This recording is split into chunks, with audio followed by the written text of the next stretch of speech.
अश्वत्थामा को अपमानित करके शिविर से धक्का मारकर निकाल देते हैं और अश्वत्थामा वहां से भागता और फिर भी उसका दुष्टता शांत नहीं हुआ और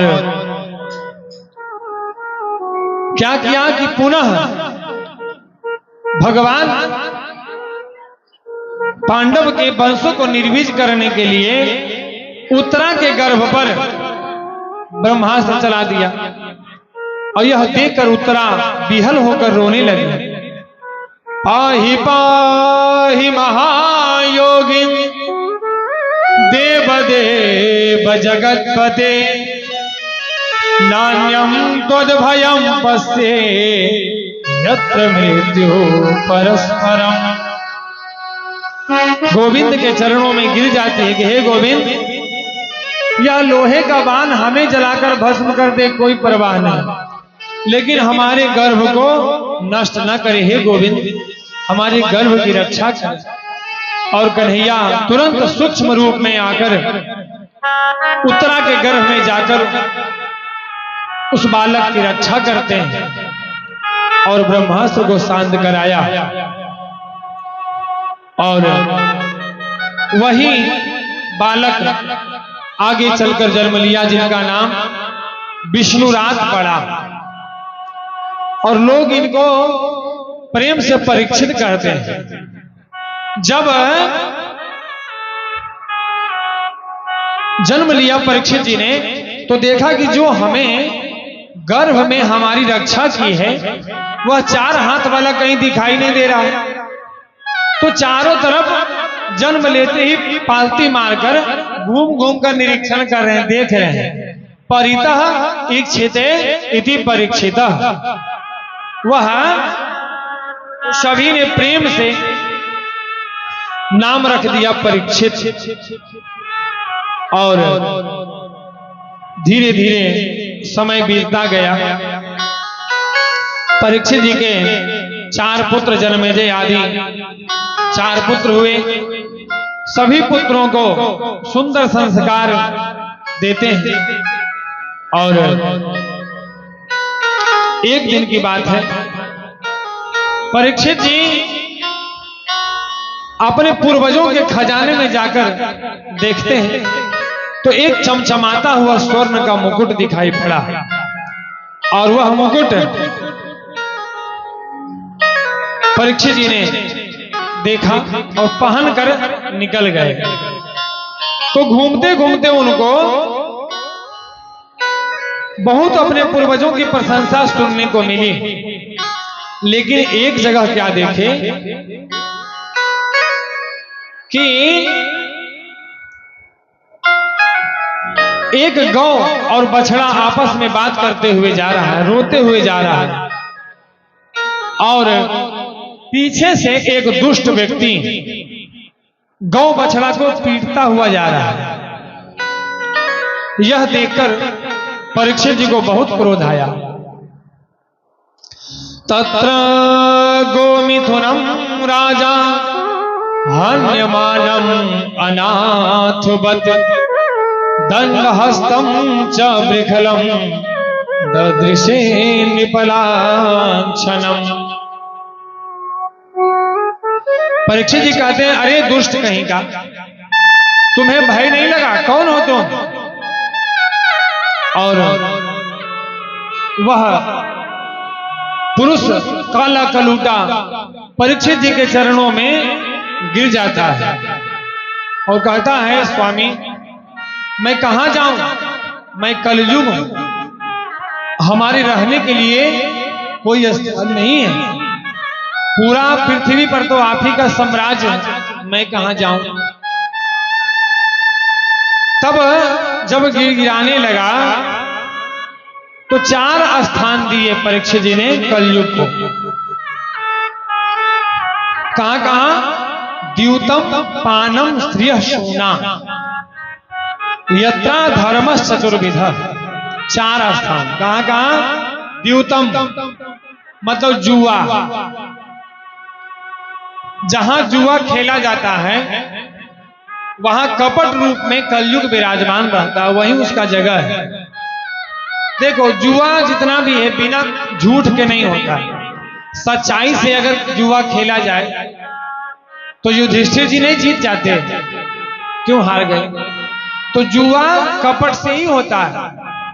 अभी तो बड़े बड़े सेलिब्रिटी हीरो जुआ खेलने के लिए प्रेरणा देते हैं।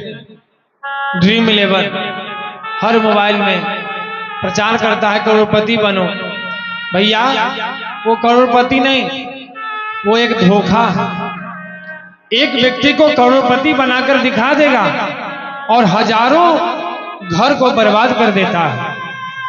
हमने इसे देखा है कि बहुत सारे ऐसे हैं कि पत्नी के गहना तक के हार गया जुआ।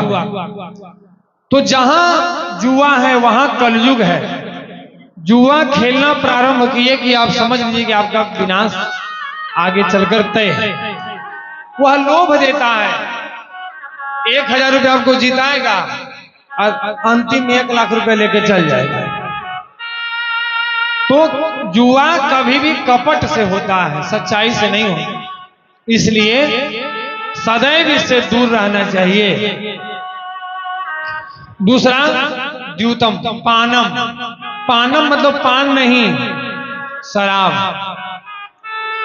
जहां मदिरा पान होता है वहां मद के रूप में कलयुग प्रवेश कर जाता है।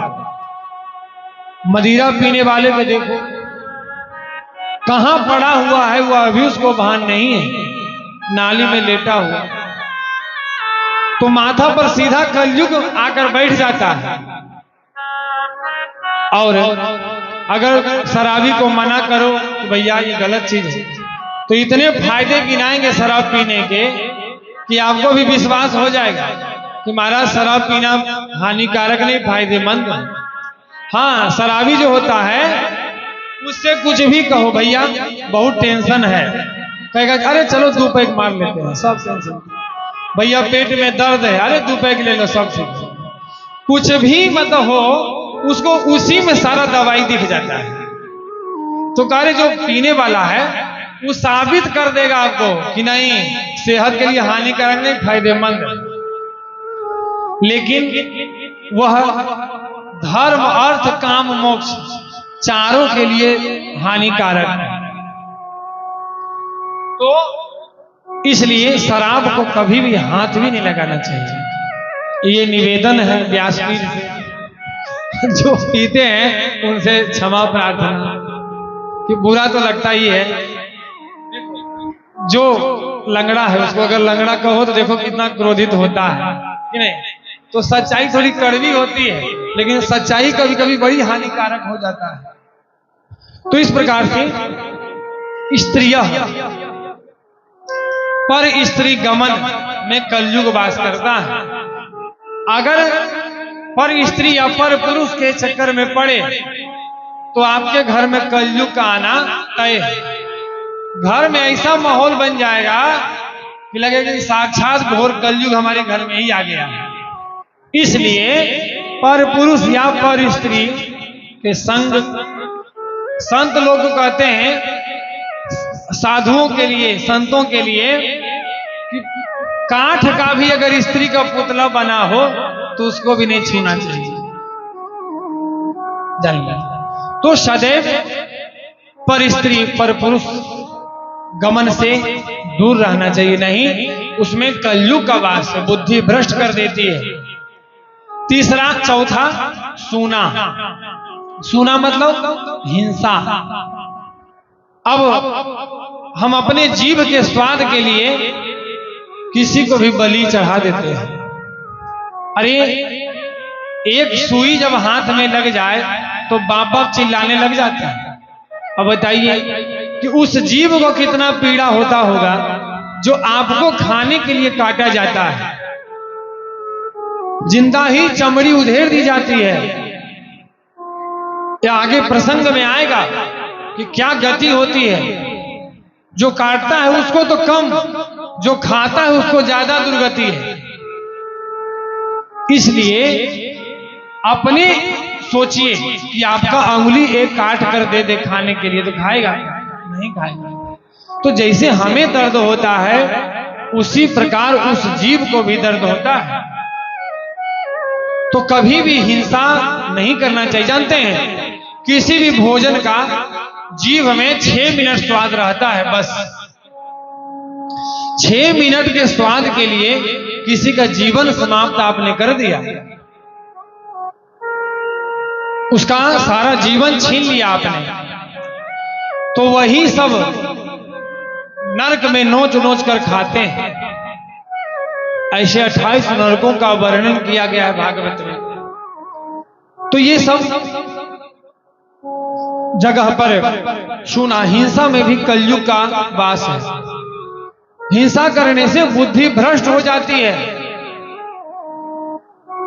कलयुग कहा महाराज आप चारों स्थान हमको खराब दे दिए, अरे एकाक अच्छा स्थान तो दीजिए। महाराज लाख अवगुण है हमारे में, लेकिन एक गुण भी है। क्या गुण है? यत फलम तपसा नास्ति, यत फलम नास्ति तपसा, न योगे न समाधिना, तत्फलम लभ्यते सम्यक् कलौके सबके तनात्। महाराज कलयुग में जो पुण्य द्वापर त्रेता सतयुग में जग यज्ञादि करने से प्राप्त होता था, वह पुण्य कलयुग में हरिनाम संकीर्तन से मिल जाता है। इसलिए यह गुण है हमारा। एक आरक्षण भी हमको मिला हुआ है। दूसरे युग में मन से अगर किसी के प्रति आपने बुरा सोच लिया कि फलनी के देहवा मांग लग जाए, तो उसका पाप लग जाता था, दंड मिलता था। लेकिन कलयुग में गाली भी दे दीजिए तो उसका पाप नहीं लगता, उसका पाप स्वप्न में मिलता है। तो ये आरक्षण है। अगर मन से आपने पुण्य कर लिया तो उसका पुण्य कलयुग में मिल जाता है। जानते हैं कोई अगर आपको गाली दे, आपकी कोई निंदा करे, तो क्रोध मत होइएगा, क्रोधित नहीं होइएगा, बुरा मत मानिएगा। क्योंकि गाली सुनने से, निंदा सुनने से पाप का क्षय होता है, और प्रशंसा सुनने से पुण्य क्षय होता है। जान लीजिए। तो अगर कोई आपका निंदा कर रहा है, आपको गाली दे रहा है, तो समझिए कि आपका पाप वह भक्षण कर रहा है जो आपको गाली दे रहा है। और अगर कोई प्रशंसा आपके मुंह पर कर रहा है तो आपका पुण्य वह ले रहा है। प्रशंसा कभी नहीं सुनना चाहिए। कोई प्रशंसा करे तुरंत रोक दीजिए, हाँ, नहीं तो पुण्य नष्ट होता है। बोलो राधे राधे। इस प्रकार से यह गुण देकर परीक्षित प्रसन्न हो जाते हैं। वाह, बहुत सुंदर गुण है। और परीक्षित ही वहां से चले जाते हैं और मन ही मन भगवान का ध्यान करते हुए, और उसी समय कलयुग ताक में था कि अब क्या करना है। और इधर परीक्षित जी गोविंद का ध्यान कर रहे हैं।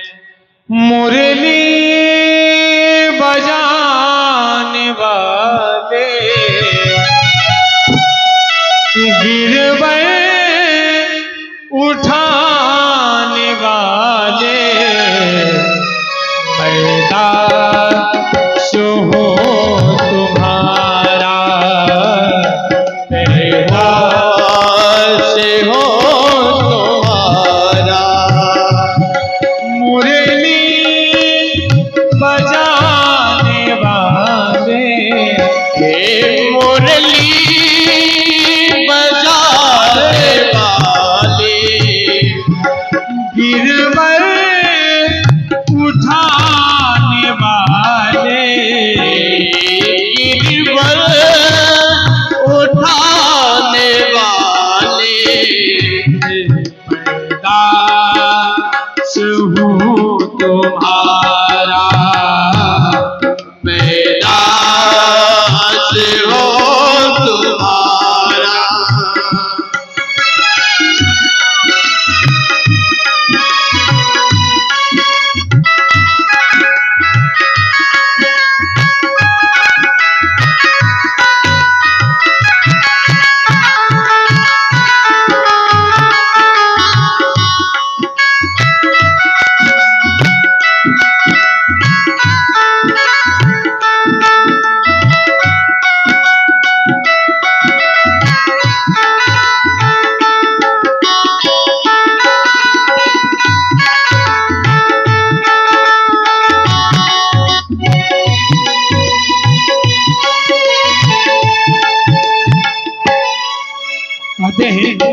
दास हूँ तुम्हारा, मैं दास हूँ तुम्हारा।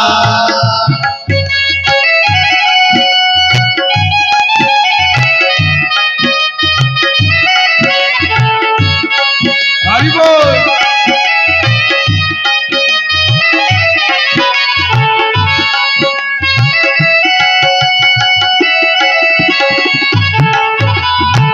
ताली बजाते हुए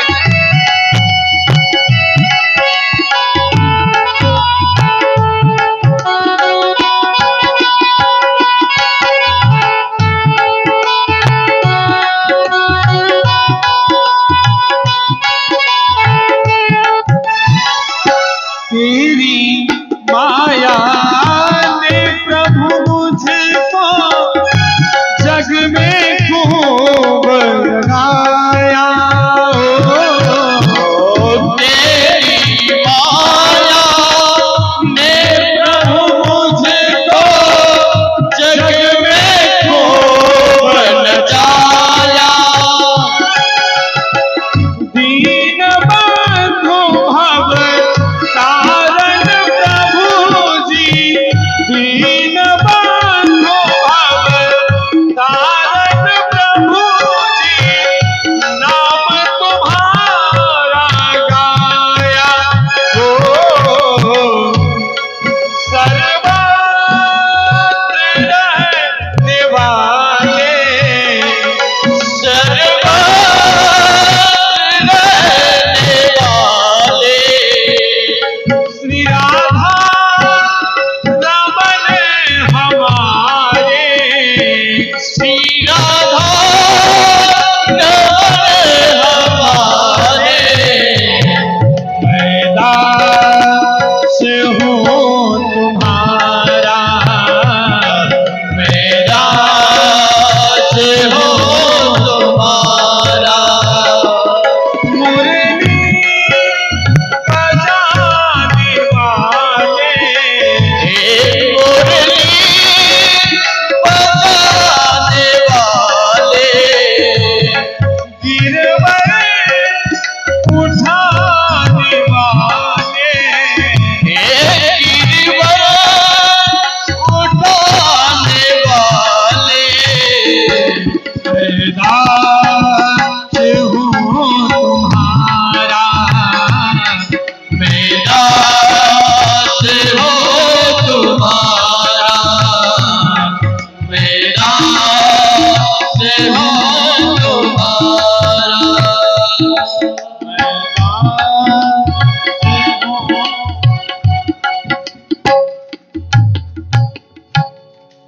इस प्रकार से परीक्षित जी के जो मुकुट था वह जरासंध का मुकुट था, और उसी मुकुट में परीक्षित जी ने कहा कि ठीक है, एक तुम्हारे में गुण है तो मैं भी एक अच्छा स्थान देता हूं, जाओ तुम्हारा वास स्वर्ण में भी रहेगा।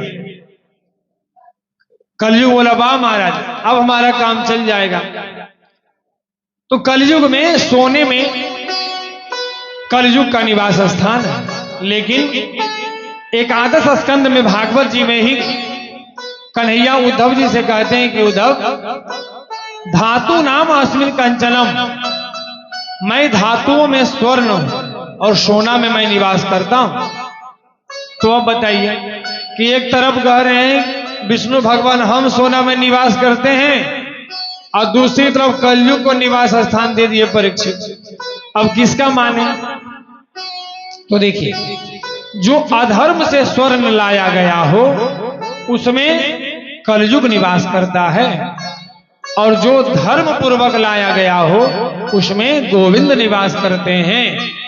तो भैया, धर्म से कितना लोग सोना पहन पाएगा? क्या धर्म पूर्वक पुरुषार्थ से कम ही आदमी सोना पहन पाएगा? तो इसका भी समाधान है कि जो स्वर्ण लाते हैं उसको पहले भगवान पे अर्पण कर दीजिए, उनको चढ़ा दीजिए, उनको पहना दीजिए, तब अपने धारण करिए। भगवान में स्पर्श होते ही कलयुग निकल जाता है। तो स्वर्ण में कलयुग का और गोविंद का दोनों का निवास स्थान है। अब निर्भर करता है कि सोना कैसा है। इस प्रकार से कलयुग क्या किया कि वह जरासंध के जो मुकुट था परीक्षित पहने हुए थे उसी में निवास कर गया। और एक दिन परीक्षित अश्व पर सवार होकर भ्रमण करने के लिए निकले और जंगल में रास्ता भटक गए। पहुंच गए समीक ऋषि के आश्रम में और आवाज लगाई, कोई है? समीक ऋषि समाधि में लीन थे। इनको लगा कि जो ऋषि हैं हमारे सेवा करने के चलते नाटक कर रहे हैं कि कौन राजा के चक्कर में पड़े, इनकी समाधि झूठी है। और परीक्षित जी अंदर जाकर देखते हैं, कहते बाबा मैं तुम्हारा सब नाटक जानता हूं, तुम झूठी समाधि लगाकर बैठे हो। और क्या किया कि एक मरा हुआ सर्प परीक्षित जी ने समीक ऋषि के गले में लपेट दिया और चले आए। देखिए, संत को समझने में अगर आप भूल करेंगे तो बहुत बड़ा खतरा है। असली संत को अगर नकली समझा तो खतरा, नकली संत को असली समझा तो महा खतरा। रामायण में भानु प्रताप का एक कथा है। वह नकली संत को असली समझ लिया और क्या किया, संत उसको रसातल में भेज दिए। और यहां भागवत में परीक्षित जी ने असली संत समीक ऋषि को समझने में भूल कर दिया तो क्या परिणाम हुआ आगे देखिए। परीक्षित जी सर्प लपेट कर चले जाते हैं। वहां पर खेलते हुए बालकों ने उनके पुत्र श्रृंगी ऋषि को जाकर यह बात बताई, गरे मित्र तुम्हारे पिताजी के गले में एक राजा मरा हुआ सर्प लपेट दिया। अब तो वह बालक क्रोध से लाल हो गया और कौशिक्या उपस्पृश्या बाघ वज्रम विसर्ज, कौशिकी नदी के जल हाथ में लिया और वाणी का वज्र चला दिया। इति लंघित मर्यादा तक्षकम सप्तमे हनि, जिसने भी हमारे पिताजी का अपमान किया है, जाओ मैं शाप देता हूं, आज से 7वें दिन उसका यही तक्षक नाग के काटने से मृत्यु हो जाएगी। और शाप दे दिया। तो अब वहां से दौड़े हुए समीक ऋषि के पुत्र श्रृंगी ऋषि आते हैं और अपने पिता के गले से सर्प को निकालकर फेंकते हैं और दहाड़ मारकर रोने लगते हैं। और समीक ऋषि का नेत्र खुल गया। और जैसे ही समीक ऋषि को पता चला कि परीक्षित को 7 दिन में मरने का शाप दे दिया तो वह रोने लगे, रे पुत्र तुमने ये क्या कर दिया? अरे परीक्षित जैसे धर्मात्मा राजा को तुमने मृत्यु का दंड दे दिया। हे पुत्र, अब इस भारत भूमि पर ऐसा राजा कभी मिलने वाला नहीं है। ऐसा राजा भारत भूमि में नहीं होगा, क्योंकि अब सब धर्म निरपेक्ष राजा होंगे। उनको धर्म से लेना देना नहीं है। पहले स्कूल में ग से गणेश पढ़ाया जाता था, सरकार का आदेश वो नहीं, ये गलत हो जाएगा, ग से गधा पढ़ाओ कि नहीं। तो अब जो राजा होंगे धर्म निरपेक्ष होंगे, उनका धर्म से कोई लेना देना नहीं। इसका दोष है पुत्र, हमें और तुम्हें भोगना पड़ेगा। तुरंत समीक ऋषि अपने शिष्यों को परीक्षित जी के पास भेजते हैं कि जाओ सूचना दे दो कि आज से 7वें दिन उनकी मृत्यु हो जाएगी, वह मुक्ति का साधन करें। और परीक्षित जी अपना सर्वस्व त्याग कर